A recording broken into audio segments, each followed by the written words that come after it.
I think the most important thing that sets us apart is service.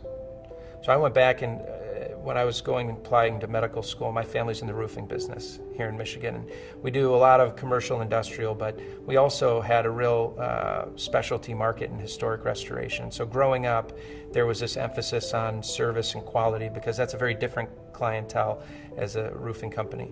And we got to work on some pretty impressive projects. And the one thing that we kept drilling home, or I got drilled on constantly working in the family business, is that you have to be there for the service side of things. You can do the best work in the world, but if you can't get it done properly and in a way that the customer wants, which is different for everybody, you're never going to have business.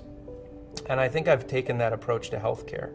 And that's why I got my MBA in healthcare management, because the more time I spent in pre-med and doing these internships and volunteering, the more I realized that the delivery of healthcare in this country is very different than you might expect. And it's not necessarily focused on service in the sense that you would think, like the hospitality industry or any of those industries. It's more outcomes driven. So you have a problem, we fix your problem.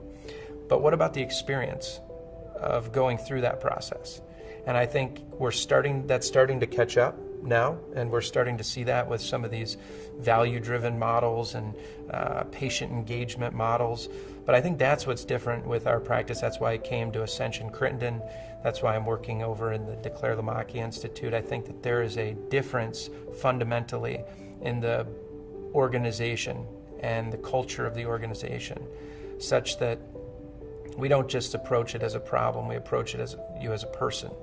And that affords a different environment. And that's what I think is unique, and that's what I like.